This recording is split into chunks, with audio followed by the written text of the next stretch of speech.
So we finished off by doing some Lewis structures on molecules, reinforcing the rules of building the model that describes the most stablest configuration of the valence electrons in a molecule. That's the overall goal. And we have lots of tools to use. We've got the rules of building the model, and we'll reinforce those. And then we have additional rules that we put on top of that, like you learned about formal charge last time. So we'll be reinforcing that as well. And I'm going to be showing you a few new things as well with the structures we're going to solve today. The first new thing is going to be something called resonance structures. And you've already seen resonance structures when I talked about carbon dioxide at the very beginning. Resonance structures are simply a different arrangement of the electrons that's equally valid. Now with carbon dioxide, they're not equally valid. I showed you three possibilities that all satisfied the octet rule, but one of them, the one that's circled in red, is certainly more favorable than the other two. But the other two do still exist. That's what we mean by resonance forms. It's a different arrangement of the valence electrons that's still satisfactory. This is the only case that I'm going to show you where one resonant form is more favorable than the others. For all the other examples, they're all going to be equally valid and equally stable. So that's my little introduction. Now let's make some sense of what I'm talking about here. So we're going to use the nitrite ion, which is a polyatomic ion. Now we've already talked about those, so you know what a polyatomic ion is. It's a molecule that overall has too many or too few electrons relative to the number of protons in total that it has. But it has that because that's how it's most stable in nature. That's how it exists in nature. So we're going to build our Lewis structure the same way, following the rules. So nitrogen brings in how many valence electrons? 5. And each oxygen brings in how many? Each oxygen brings in 6 valence electrons. All right, it has 8 total, but we only are counting the valence electrons. And we have 2 oxygens, so that's 2 times 6. But when we're counting valence electrons now, when we're working with ions and polyatomic ions, you also need to account for the charge, because the charge is telling you what the total number of valence electrons are. And for the nitrate ion to exist in nature, it needs 1 more electron than you would normally factor in with the atoms that are coming into the molecule. So if there's a negative there, that means we have 1 more electron than we have protons, but we need to count that electron. So we need to add 1 more electron here. So that's going to give us 12 plus 6 is 18. So we have 18 total valence electrons that we need to place. Okay, that was step 1. Next step, we build our skeleton structure. So we've got a couple of choices, but we got 1 nitrogen and 2 oxygens. So who do you think is going to go in the center? Nitrogen, because you want symmetry. Nitrogen is also a little less electronegative than oxygen is. Remember, you don't have to memorize the electronegativity values, but nitrogen, oxygen, fluorine, those are the most electronegative atoms going in that order. So in this case, nitrogen is in the middle for 2 reasons. There's no carbon in here to place, so we don't have that third one to help us. So let's put nitrogen here in the middle. Here's my skeleton structure. In building the skeleton structure, I connect the 2 oxygens with 2 covalent bonds. That uses 4 of my 18 electrons. I'm going to now place the rest as lone pairs around the periphery, starting on 1 and filling that octet before I move on to the next one. So 4 are placed, 6, 8, 10, 12, 14, 16. Now, here's a new problem that we haven't seen yet. We have 18 electrons to place, but we've only been able to put 16 of them by filling in the octets. So where does that last lone pair go? It goes on the nitrogen. And you better make sure that the nitrogen has room for those electrons. In this case, nitrogen does, because currently, as drawn, nitrogen only has 4 electrons associated with it. So by putting the lone pair on the nitrogen, it's okay. The nitrogen still isn't full. It only has 6 electrons. But you don't put them on the center until you're done filling the periphery. follow the rules in their order, and that will always lead you to the most stablest Lewis structure. Now we need to go and make some double bonds here because we need to bring in a lone pair from one of the oxygens into a shared pair with the nitrogen so that the nitrogen is satisfied. And we have two oxygens that we can do that with. So I'll just do it for this oxygen on the right. Let's just show that lone pair going into a shared pair. That would give me this structure. The oxygen on the right has two lone pairs and two shared pairs. We still have the lone pair on the nitrogen. And the oxygen on the left has three lone pairs and one shared pair. Now let's do our check. Do all three atoms have a full octet around them? Yes or no? Yes, they do. Right? The oxygen on the left, 2, 4, 6 in lone pairs, and then 8 is the shared pair. The oxygen on the right, 2, 4 in lone pairs, 2, 4 in shared pairs. And you should get used to looking at these patterns as well. Right? You can have an oxygen with a single bond and 3 lone pairs, or you can have an oxygen with a double bond and 2 lone pairs. The nitrogen in the middle is associated now with 1, 2, 3, 4, 5, 6, 7, 8. So we're good. But we have to recognize that there were 2 possible oxygens that we could have done this with. This is satisfied. We only needed to make 1 double bond here. But we need to recognize in our system of the Lewis structures, how we model the most stablest arrangement of the electrons, we need to acknowledge that we could have done this from the oxygen on the left instead. And that would have given us the mirror image. That would have given us a structure that looks like this. Now you might say, well, what are you doing? I mean, that's just the mirror image. That's the same thing. And yes, it is. But this system needs to acknowledge that there were 2 possible ways to get this. And that's going to factor in to how we model things that we can actually measure in nature. Because if we were to go in, and I'm going to show you what some of the data look like, when you go in and look at a molecule of nitrogen dioxide, sorry, this isn't nitrogen dioxide, this is the nitrite ion, my mistake. I should also put in, overall, there's a net minus charge here. Forgot to show you that. You need to account for the negative charge. So on this, as we're diagramming it, there's still a net minus charge overall. This is a polyatomic ion. And if we go in and measure the bonds here, we won't find a molecule that has 1 double bond and 1 single bond. Instead, we find molecules that have 2 bonds that are of the same bond length and bond strength. And it's going to be somewhere between that of a single bond and a double bond. It's going to be a hybrid between the single and the double bond. So let me put this into words for you. We don't find molecules with a double and a single bond. Instead, we do find evidence for 2 bonds with the same bond length and bond strength. Now, I told you about bond length and bond strength in the last lecture. All right, so the bond length, that was this discussion here, the bond length and the bond strength, or the bond energy. That's a reflection of how many shared pairs you have, double bonds, single bonds, and triple bonds. And I showed you the stability diagram on that, okay? And we can now I'm going to talk about the bond order, how we use bond order to describe the bond character between 2 atoms. So the bond order, this is the number of bonded pairs of electrons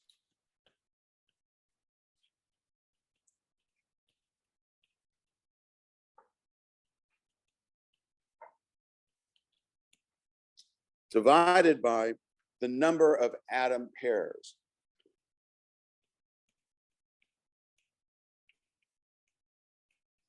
Now, I think your textbook instead calls it the number of the number of bonds. And I think that's misleading to call it the number of bonds, because then you're counting single bonds, double bonds, triple bonds, and you're getting confused. The textbook, when it calls it a bond, it's considering a triple bond to be a bond, or a double bond to be a bond. So instead of getting confused by that, I'm calling them atom pairs, pairs of atoms, okay? So for these examples, when we had molecular oxygen, O2, let's take a look at that. How many number of bonded pairs of electrons are there in molecular oxygen? How many bonding pairs? Bonding pairs, there's two, right? The bonding pair is a covalent bond. So there's two bonding pairs. And how many atom pairs are there? There's one pair of atoms that are bonded.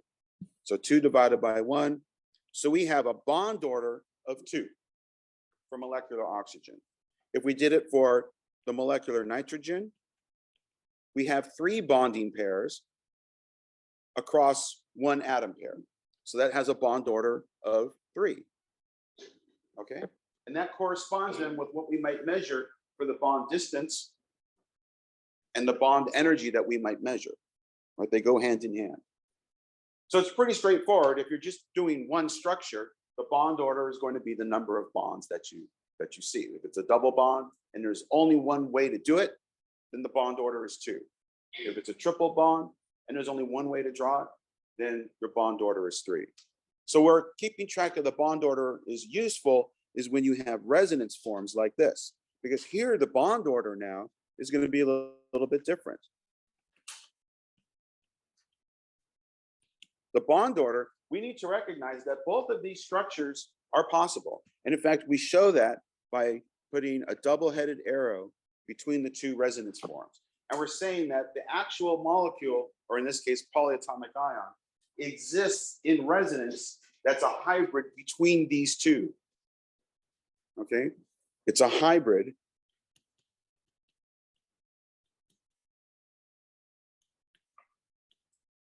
between, in this case, the 2 resonance forms. Whoops. Resonance forms. And in making that hybrid, the bonds, the 2 bonds that are of the same bond length and bond strength, they're going to be somewhere between that of a single bond and that of a double bond. So the bond order is going to be somewhere between 1 and 2. And we can show that with this math for the bond order. So if we take a look at any one of the resonance forms, this is how we do bond order. So in any one of those resonance forms that are all equally possible, how many bonding pairs are there? There's 3. There's 1, 2, 3 bonding pairs. And how many atom pairs are there?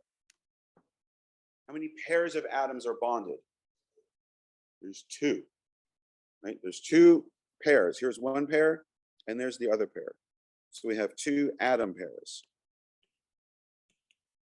So the bond order, and in this case, the way we would diagram it, what's the bond order between the nitrogen and the oxygen?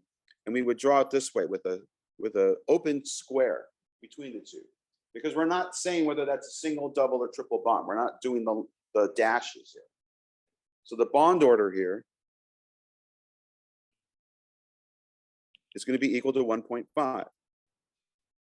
It's about halfway between the length and the strength that you might measure. If you were to go and measure what the bond length and bond strength is for a nitrogen-oxygen single bond, and you can measure that, and you can measure what it is for a nitrogen-oxygen double bond. And when you do those measurements for the nitrite ion, you find that it's about halfway in between. About. All right, bond order is just an approximation. It's telling us that it's a hybrid between the double and the single bond.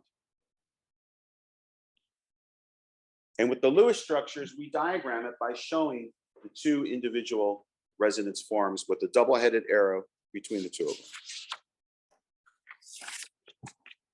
Okay, so these are collectively called resonance forms or resonance structures. Forms, structures, those terms are interchangeable. Now, formally, what the resonance structures are, these are, as I said at the beginning, but let me write it down for you. It's a different distribution of the valence electrons that are equally valid. So here, let's write this down. It's a different distribution of the valence electrons around the same connected atoms.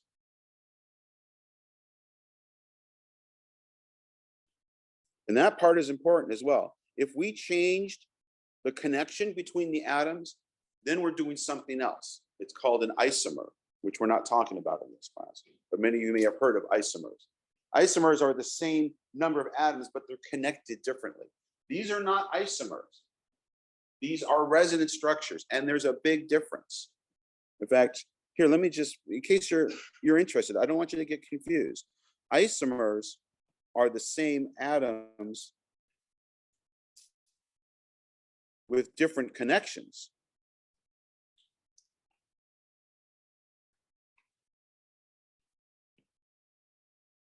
These are not isomers. The connections are the same, but the distribution of the electrons are different. That's when a resonance form is, and this is how you diagram them with the Lewis structures. It's a little complicated when you do it with Lewis structures, but that's the way the system works. Okay, so let's just, before we leave this example, let's go ahead and practice our formal charge. Let's take a look at the formal charge on both of them, but it's really going to be the same. Here, let me get rid of this circle. All right, so formal charge, let's just put it down here, FC. Now, you got to remember what formal charge is. It's the number of valence electrons that are normally associated with the atom when it's by itself. And then we're going to subtract from that the number of valence electrons that we now have associated with the atoms in the molecule. So oxygen comes in with 6 valence electrons. And right now it's surrounded by how many? Remember, we count all the electrons in the lone pairs and we take half of the electrons in the shared pairs. So it's surrounded by 6. So that oxygen on the left has a formal charge of 0. What's the formal charge on the nitrogen? Comes in with 5. It's surrounded by 5. So it's 0 on the nitrogen. And what's it on the oxygen on the right? So it comes in with 6. It's surrounded by 7. So what's the formal charge? -1. And it better be -1, because what do you get when you add 0 and 0 and -1? You get -1. And look, that's the overall net charge. This is a polyatomic ion. So if you've got an ion or a polyatomic ion, the formal charges will necessarily add up to whatever the net overall charge is on the polyatomic ion. Okay, so it's a way for us to say, look, here's the ion, all right, it's NO2 minus. But when we write that minus, that just means overall on this ion, it's got a 1 minus charge. The formal charge just allows us to model a little bit more specifically where that negative charge might be coming from. But it's in resonance, okay? So it's not just all on that oxygen on the right, because when it's in the other resonance form, we have the reverse. This one's -1, that one's 0, and that one's 0, okay? And that's as best as you can do with the formal charge. You want to keep the formal charge as low as possible, and you want as many zeros as possible. That's how you get to the most stablest configuration. This is the best that we can do with the nitrite ion. Okay? Yes. The question is, so when the formal charge is all zeros, is that the most stable? The answer is yes. But sometimes you can't get there.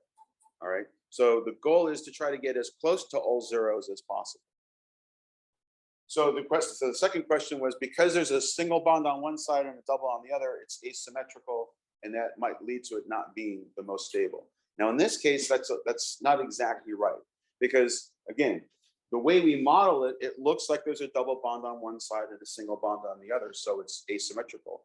But this is in resonance. So in fact, what you have are 2 equal bonds on both sides.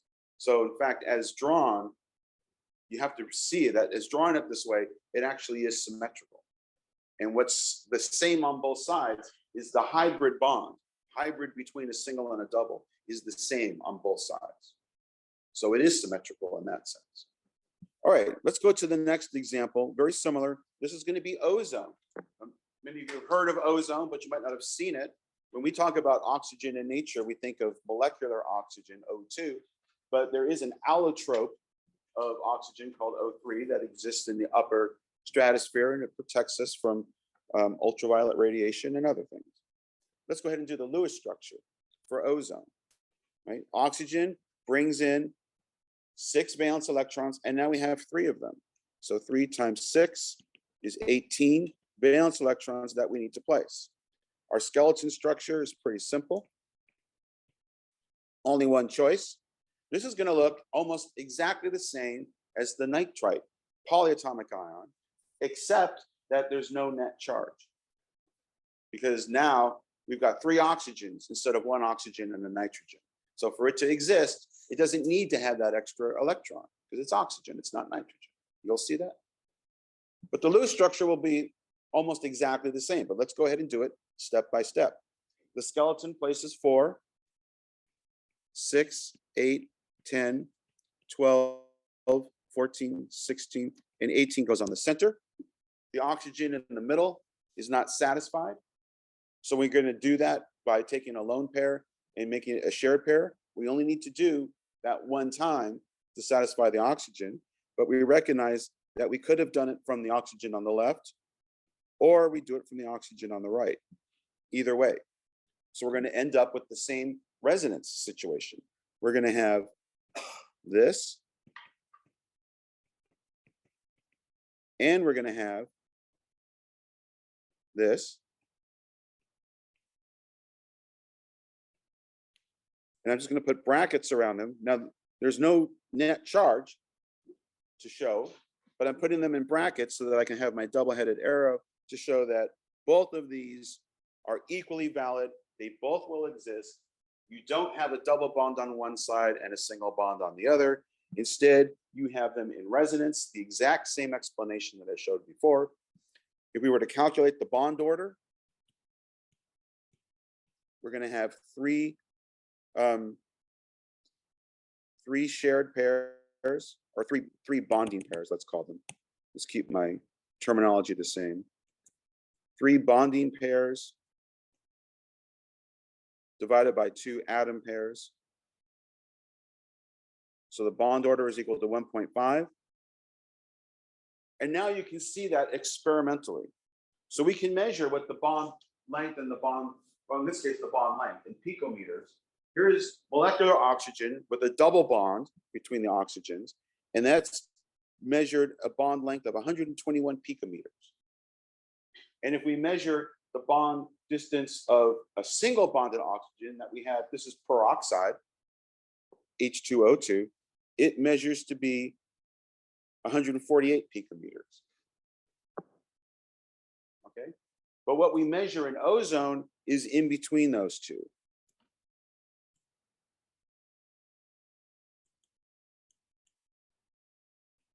It's between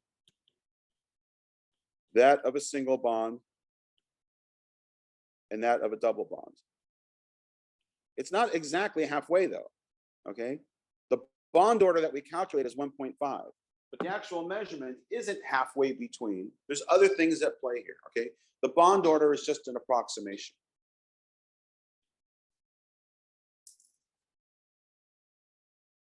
So I would just add to this figure from the textbook, we would put a double-headed arrow between these 2 resonance structures because they're equally valid. Now you may also notice that ozone is drawn here, not in a linear diagram the way that I've drawn it out, okay? When we get to this in chapter 5, we're going to start looking at the actual shape that these molecules will take on, okay? And so many of you who are already familiar with that material will recognize that ozone will be in this bent shape, not in a linear shape. But for the purposes of the Lewis structure, just remember the Lewis structure does not have to reflect the actual shape. The Lewis structure does not have to reflect the actual shape. We're going to get to shape in chapter 5. Okay. The actual shape here is actually bent, but I'm drawing them as linear, and that's totally fine for the Lewis structure. But if I really wanted to be deceptive, I would draw them like at weird angles to each other. It doesn't matter. You have to get to learn to interpret the Lewis structure without being influenced by the shape that it's drawn. Although I try not to be deceptive, but you should recognize these in different forms. So that's what a Lewis structure does not have to do. But what it does have to do is what? It represents the most stablest arrangement of the valence electrons in the molecule that we're trying to describe. And in doing so, that means also with the fewest number of non-zero formal charges. And if you do have to have a non-zero formal charge, that arrangement has to have the lowest magnitude of formal charge. I know it's a lot of rules to remember, but I'm trying to reinforce them by showing you multiple examples. So let's do another one. Here's sulfur dioxide, SO2. For some reason, my slides, the formatting got messed up. Sulfur brings in how many valence electrons? 6. Oxygen brings in 6, and we have 2 of them, for a grand total of, once again, 18 electrons. This is starting to get a little redundant, but it's not, because each one I'm showing you has something a little different going on, okay? Let's take a look at sulfur dioxide. Let's put our arrangement, how you want to arrange the skeletal structure. Spokes on the wheel or something linear with something in the middle? Linear, because there's only 3. So if it's only 3 atoms, it's linear. If it's more than 3 atoms, we're going to do spokes on a wheel. That's coming up next. So if it's linear, who's in the center? Sulfur, because that's symmetrical. So let's go ahead and do that. This is looking very familiar to the previous 2 exercises we just did. That places 4, 6, 8, 10, 12, 14, 16, and 18. Okay? We recognize that once again that we can take that lone pair. We only need one lone pair to turn into a shared pair to make sulfur happy, right? So we do this, or we do this, and that gives us either a double bond on the right-hand side,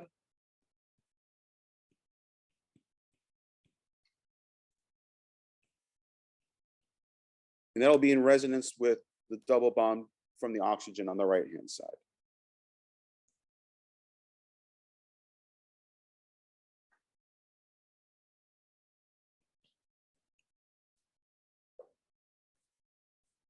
All right, looks just the same as the other 2. We just have different atoms. Let's assign the formal charge. And you can start using pattern recognition here. All right, the oxygen, a double bonded oxygen with 2 lone pairs will always have a formal charge of 0. And an oxygen with a single bond and 3 lone pairs will always have a formal charge of -1. So let's go ahead and show that over here, -1 and 0. Now, what about the sulfur? What's the formal charge on the sulfur? It comes in with 6. How many is it surrounded by? 5. So what's the formal charge on the sulfur? +1. And that's actually good, because notice that sulfur dioxide, I'll put a 0 up here just to emphasize that there is no net charge. Sulfur dioxide exists as a neutral, okay? So that's good. The formal charges better total up to 0, and they do. And using the rules that I've told you so far, you would stop here. Let's not stop here. Let's calculate the bond order. So the bond order, once again, is going to be 3 bonding pairs divided by 2 atom pairs, which gives us a bond order of 1.5, just like we saw before. And with ozone, I showed you the measurements that backed it up, okay? But what if I were to tell you that when we actually measure what the bond order is, when we measure the bond length, the sulfur oxygen bond order. So in other words, what's in this box? Do we put a 1 in that box for a single bond, a 2 in that box for a double bond, or a 1.5 in that box because it's a hybrid between the two, like we've shown here with the resonance forms? When we measure it, it actually comes out to be 2. When you measure the bond distance of the sulfur oxygen bonds in sulfur dioxide, they are the same as if you were to look at a double bond of sulfur and oxygen in some other molecule. Okay, that's the experimental evidence. We can't refute what we measure.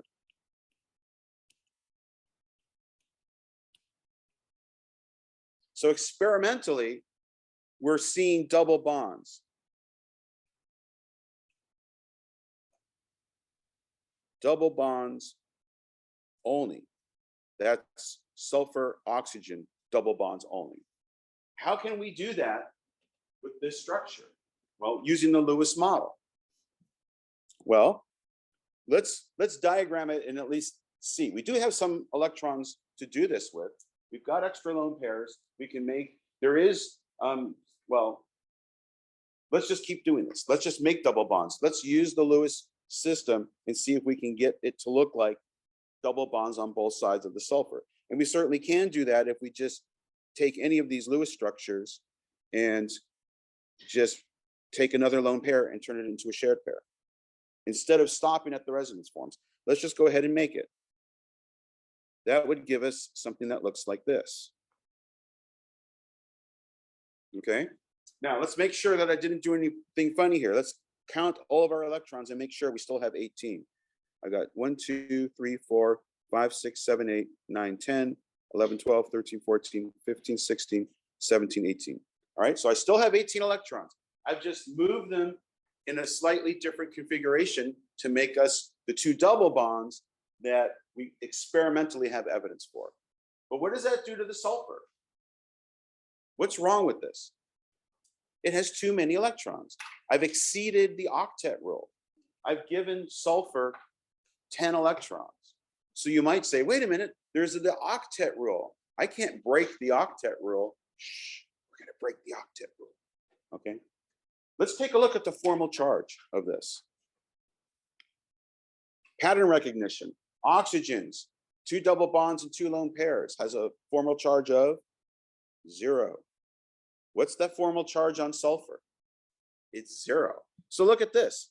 Yeah, we've broken the octet rule, but in doing so, we've also given this structure now 0 formal charges everywhere. There's no non-zero formal charge.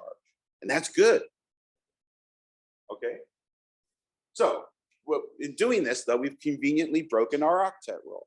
And I'll just tell you that sulfur dioxide is not the only case where we have this kind of evidence that we can explain by breaking the octet rule. But in doing so, we can diagram not only a more stable Lewis structure by formal charge, we also can create a Lewis structure that properly models our experimental observations. And that ultimately is important. If your model can't explain what you observe experimentally, then you need to modify the model. And that's exactly what we're doing here. We're modifying the model. We need to make an exception now to the octet rule. And in fact, there's several exceptions to the octet rule. You'll see that's the heading of the next slide. In fact, you will find that there are far more exceptions to the octet rule than things that actually follow the octet rule. One wonders why we even call it a rule, but it's useful to learn this stuff. So, but before I start, I know I hear you all flipping to the next page. Before I start, let me just write down one new term for you here, right? This is an exception to the octet rule, and it's something that we call an expanded octet. It's also sometimes referred to as being hypervalent. So this is hypervalency. Hyper being above, more than, okay? So by giving sulfur more electrons in it than we thought it could accept, we can explain everything. And this is what we actually observe with lots of atoms in lots of compounds. We see this with elements that are in period 3 or higher. Let me highlight this for you. So when we build molecules with atoms that are in the central atom, if it comes in from period 3 or higher, it can be found in nature in molecules that are where it's hypervalent. So in this case, it's sulfur. Molecules of phosphorus can show this.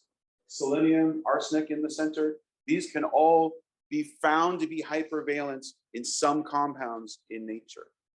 But if it's got nitrogen or oxygen or fluorine in the center or carbon in the center, that's period 2. Those will not be hypervalent. We don't find any evidence at all for those to be hypervalent. Now, you may be wondering, how can this be? How can it accept more than 8 electrons? We talked a lot about quantum theory and where the electrons are placed in the structure of the atom, and things are most stable when the valence shell is full with 8 and all that stuff. So where do those extra electrons go? There are many different ways to model bonding that explain hypervalency.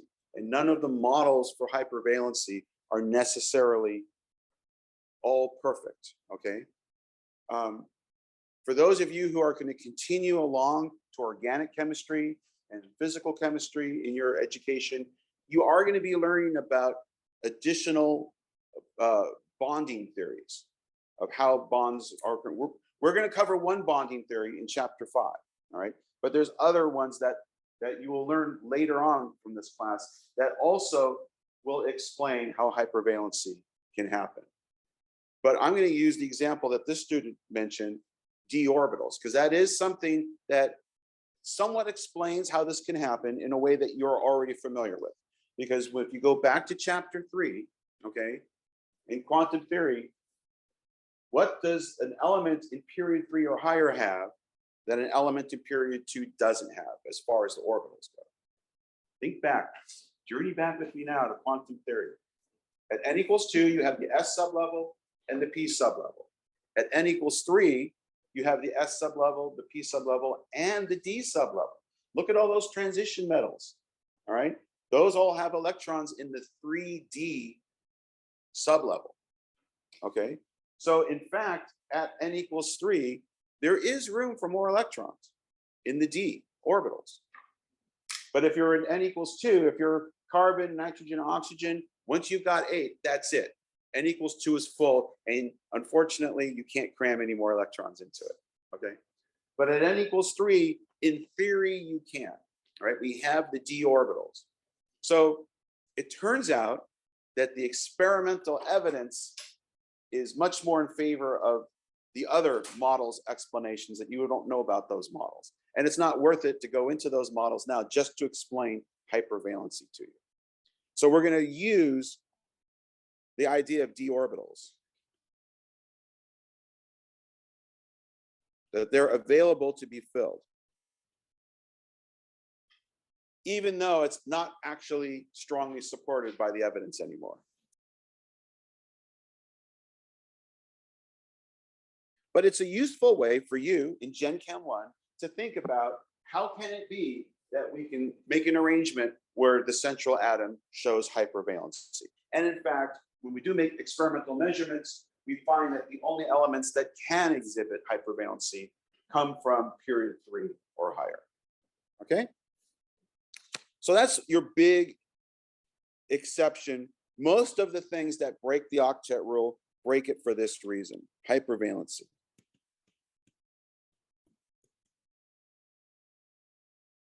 All right, and I'll just put in here for you to remember, when the element is in n equals 3 or higher. And let me just give you a couple more examples here. And I'm going to kind of just blow through these a little quickly, because now I think you've seen the exercise. But let's do this now. Let's practice our nomenclature because you've all been watching the nomenclature video, right? Right? So you know how to name this. If I gave you PCl5, if you were to name that molecule, phosphorus chloride, who thinks it's phosphorus chloride? No, it's not phosphorus chlorine. It's not hexa, it's penta. Penta for 5. Phosphorus pentachloride. And as you'll learn with the nomenclature rules, when you've got two nonmetals combining, they can combine in different ratios. So you need to use the mono, di, tri, tetra, penta, hexa prefixes to denote how many chlorines there are for every phosphorus. So phosphorus comes in with 5 valence electrons. Each chlorine comes in with 7, and there's 5 of them. So 5 times 7 is 35, plus 5 equals 40 electrons that we need to place. Now we've got, it's true. All right, so now we have more than 3 atoms. So we're going to do spokes on a wheel. Spokes on a wheel, you still want it symmetrical. Phosphorus is going to be in the center, surrounded by 1, 2, 3, 4, 5 chlorines. The 5 bonds, the 5 connections, that's 10 valence electrons. Let's do the rest. 11, 12, 13, 14, 15, 16, 17, 18, 19, 20, 21, 22, 23, 24, 25, 26, 27, 28, 29, 30, 31, 32, 33, 34, 35, 36, 37, 38, 39, 40. So there you go. All the valence electrons are placed. All of the octets are satisfied on chlorine. And look at phosphorus. It's hypervalent. We've got 10 electrons around the phosphorus, but that's okay. If we did the formal charge on all of these, the chlorine comes in with 7 valence electrons, and it's surrounded. Each one is surrounded by 7. You can count them for yourself. So the formal charge on all of those chlorines is 0. Phosphorus comes in with 5 valence electrons, and it's surrounded by half of those 5 shared pairs. So the formal charge on the phosphorus is also 0. Okay? Here, let's build another one. Ch4. What's that called? Say it louder over here. Someone started it. Say it louder. Selenium tetrafluoride. And make sure you know how to spell these things correctly, okay? Selenium comes in with 6 valence electrons. Fluorine, each comes in with 7, and there's 4 of them. 4 times 7 is 28, plus 6 is 34 valence electrons. Let's draw our Lewis skeletal structure, spokes on a wheel, selenium's in the center. And now in this case, we have fluorines out here. That places 8 valence electrons. 9, 10, 11, 12, 13, 14, 15, 16, 17, 18, 19, 20, 21, 22, 23, 24, 25, 26, 27, 28, 29, 30, 31, and 32. Uh-oh. 32. The fluorines are satisfied. Fluorine comes from N equals 2, so we can't stick any more electrons on the fluorine. And by the way, you're never, ever going to make a double bond with a fluorine in this class, okay? And I'll explain why maybe later. Won't be time today, so on Friday's lecture, we'll talk about that. But right now the fluorines are full, but we have 2 more electrons to place. So following the rules, the steps of the Lewis structures, it's got to go on the central atom. Now, I told you I would come back to this. Where is it? Where are the rules? Here are the rules. We got to place those last 2 electrons on the central atom. We need to make sure that the central atom has sufficient orbitals to accept extra electrons. That's what that means. It's going to be hypervalent in this case. You got to make sure, if you're going to make the atom hypervalent, that it can accept those electrons. And our way of thinking of hypervalency is having the d orbitals available to stick those electrons in. And we do with selenium. Selenium comes from period 4. That's period 3 or higher. So we're going to make selenium hypervalent. Where are you, selenium? Selenium is now shown with 10 valence electrons. Okay, so those are just 2 more examples of hypervalency. Let me show you another exception to the octet rule. This one you don't see very often. There's only a few molecules that will do this, and this is where you end up having an odd number of valence electrons. So for example, if we do nitrogen monoxide, that also has a common name. It's also called nitric oxide, but I'm not asking you to necessarily remember all the common names. All right, nitrogen comes in with 5, oxygen comes in with 6, that equals 11 electrons. Now, nitrogen monoxide, as it exists in nature, doesn't have a charge. It's not NO minus, okay? So we only have 11 electrons to work with. So if we draw the Lewis structure for that, right, the bond is 2, and then 3, 4, 5, 6, 7, 8, 9, 10, 11. This is when you have an unpaired electron. Now, I emphasized earlier, don't like split your electron pairs up unless you have to, because unpaired electrons are unstable. It's what we call a free radical, okay? They're very unstable. Unpaired electrons want to be stable, so they're going to find that extra electron anywhere they can, which is why free radicals are not very pleasant to be around, all right? If you ingest them in your body, they're going to start grabbing those electrons from all sorts of proteins and enzymes that you have in your body and mess them up, okay? Free radicals can be very, very damaging. Now, this isn't the final Lewis structure, though. We can make a double bond here because we only have, how many electrons right now are associated with that nitrogen? No, there's more than 3. It's not formal charge, it's 5, right? So you got to remember, if we're counting formal, looking at half the electrons in the shared pair. When we're evaluating whether their octets are full or not in the Lewis structure, you consider the shared pair to be shared equally by both of them. So that nitrogen right now only is associated with 5 electrons. So we can bring in 1 lone pair and make it a little better. But ultimately, we cannot complete the octet on the nitrogen. It's going to stay as a free radical. This is an unpaired electron.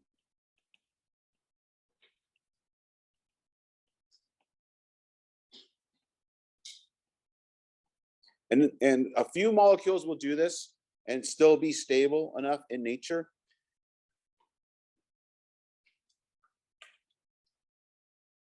But they're very reactive.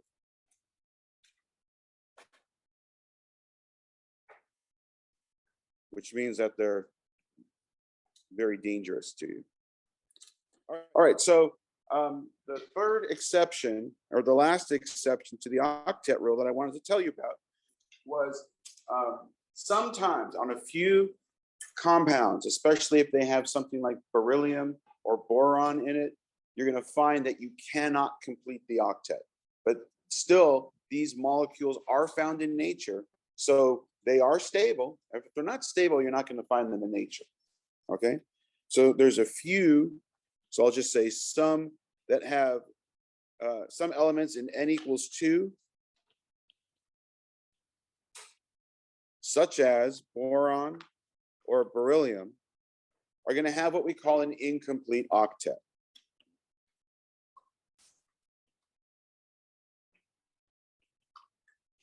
So it's not full. And just rather than talk about it, I'll just show you the examples. So, for example, with boron, we might have boron. Ooh, I shouldn't tell you what this is called. What's BF3? What would you call that with your nomenclature skills? Someone back here. Boron what?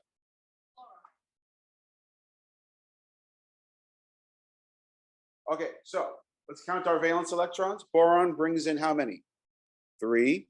And fluorine brings in 7. And there's 3 of them. So 3 times 7 is 21 plus 3. There's 24 electrons that we need to place in boron trifluoride. So let's make our skeleton structure. Is it going to be linear? Number one. And if it's going to be spokes on a wheel, number two. Okay, I see mostly twos. That's the right answer. So spokes on a wheel, what's in the center?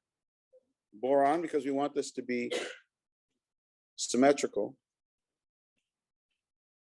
And also, boron is much lower electronegativity than fluorine. In fact, anything is going to have less electronegativity than fluorine because fluorine is the most electronegative atom that we have. Okay, so we have 3 bonding pairs. That's 6 electrons. Let's place the rest. 8, 10, 12, 14, 16, 18, 20, 22, 24. There, they're all placed. Now, right now, we've got boron without a completed octet. And you might be tempted to satisfy that octet by doing what we've been doing all along, which is take a lone pair from the periphery and bring it into a shared pair in boron. Now, you may remember I told you you're never going to be making double bonds with fluorine. You remember when I said that? All right. This is why you're not going to do this. But let's pretend that we can do it, all right? So let's go ahead and bring in a lone pair. Doesn't matter which one. Let's take this one and bring it into a shared pair. So we didn't touch these, and we're making a double bond here. So by making that double bond, now I only have 2 lone pairs left on that fluorine. And 1, 2, 3, 4, 5, 6. 1, 2, 3, 4, 5, 6. Okay. So here's what will end up being the wrong solution on the right. But so far, if you just follow the rules I've been teaching you, you might think, well, yeah, well, look, this is more stable because we still have 24 electrons shown and everyone has a satisfied octet, okay? But if we were to actually do measurements of the bond lengths on this molecule and measure the bond order, remember what the bond order is. How do we calculate bond order? The bond order is what? It's the number of bonding pairs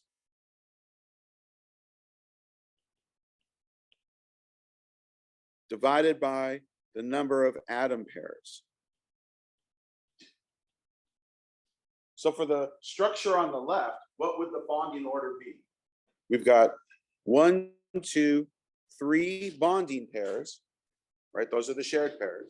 And we have 3 atom pairs. So what's the bond order? 1. So we would expect a bond order of 1 for this molecule. And for the one on the right, that I'm telling you is wrong, okay? We have 1, 2, 3, 4 bonding pairs, but still only 3 atom pairs, okay? So that's going to have a bond order of 4 divided by 3. That would have a bond order of 1.33, 4 divided by 3. And I showed you some examples from ozone where you can actually make measurements and predict what the bond orders would be if it was a single bond and a double bond, and if it was a hybrid in between. When you do the experiment for boron trifluoride, you find evidence that only supports a bond order of 1. Okay? This is what the data support, not a double bond for one of them. And in fact, if we had a double bond here, you'd have to show this in resonance. I'd have to show 3 different resonance structures, each showing that that double bond could be in one of 3 positions. So really, it would be a merged hybrid of all 3 of those, giving you a bonding order of 1.33. But that's not what we find experimentally. So how do we explain that the incomplete octet is most stable in nature? And the answer to that is looking at the formal charge. So if we look at the formal charge now, for the fluorines, how many valence electrons does fluorine bring in with it? 7. How many is it surrounded by in this structure on the left? 1, 2, 3, 4, 5, 6, and then half of these, 7. So this is 7 minus 7 equals 0. That's a formal charge of 0 for that fluorine, 0 for that fluorine, and 0 for that fluorine, because they all look the same. Boron brings in 3 valence electrons. And it's surrounded by half of the shared pairs, right? So that's also a formal charge of 0. We have zeros all around on the structure on the left. The structure on the right, we have a 0 formal charge for that fluorine and a 0 formal charge for that fluorine. Again, it's just pattern recognition. But the double bonded fluorine, which you'll never really see in nature, this has a formal charge of what? 1 what? 1 minus or 1 plus? 1 plus. It's 1 plus because it comes in with 7 and now it's surrounded by 1, 2, 3, 4, and then half of these, 5, 6. Now this is a neutral molecule. So if I have a 1 plus formal charge on the fluorine, that means I have to have a 1 minus charge on the boron. And if you wanted to calculate the formal charge on that, you'd see boron comes in with 3 and it's surrounded by 4. That gives you a formal charge of -1. This is sort of a subnote to formal charge. If you have a negative formal charge and a positive formal charge like this, the negative formal charge will always be on the more electronegative atom. I mean, that's what electronegativity is. It's the tendency to attract electrons that are shared in a covalent bond. So we know that fluorine is more electronegative than boron. There's no way we're going to find a stable molecule then where boron has a greater attraction for those electrons than fluorine does. Okay, so this is also wrong because it puts a negative formal charge on the lower electronegative atom.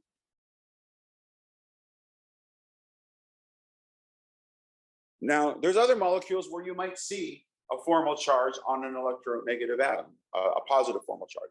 Sometimes that's all you can do. But in this case, we have a 1 minus and a 1 plus. So when you've got both of them, the negative formal charge, the most stable structure, is where the negative formal charge is on the more electronegative atom. If you have a negative and a positive formal charge, the negative formal charge will go with the more electronegative atom. If you know that definition, if you understand what electronegativity is, then this should make sense and you would never expect to find that structure on the right found in nature. You got to go back to the data in the end. We can talk until the cows come home, right? But if it doesn't match the experimental data, it doesn't matter. This explanation explains what we observe experimental.